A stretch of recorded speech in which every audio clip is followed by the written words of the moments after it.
Assalomu alaykum, hurmatli muxlis, kanalimizga xush kelibsiz. Bugun sizlarga SPF'lar yuzimizni quyoshdan 100% himoya qila oladimi degan savolga javob berib o'taman. Demak, boshladik. Demak, bunday kremlar yuzimizni 100% quyosh nurlaridan himoya qila olmaydi. SPF ya'ni Sun Protection Factor ma'nosi, ya'ni kremlar yuzni quyoshdan 100% himoya qilmaydi.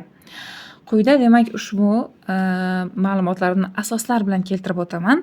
SPF o'zi nima va qanday ishlaydi? SPF bu quyosh nurlari, ayniqsa terini kuydiradigan nurlardan qanchalik darajada himoya qilinishini ko'rsatadigan ko'rsatkich hisoblanadi. Quyosh nurlaridan SPF darajasidan taxminiy himoya, ya'ni SPF 15 93%, SPF 30 97%, SPF 50 98, SPF 100 esa 99% ni tashkil etadi. Ko'rinib turibdiki, hatto SPF 100 ham 1% nurlarni o'tkazadi, ya'ni 100% himoya degani emas. Yuzni quyoshdan to'liqroq himoya qilish uchun SPF 30 yoki 50 dan kam bo'lmagan krem ishlating. Quyosh nurlariga to'g'ridan-to'g'ri chiqmaslikka harakat qiling, ayniqsa soat 10 dan 16:00 oralig'ida. Kremni har 2 soatda yoki terlaganingizdan keyin yangi surting.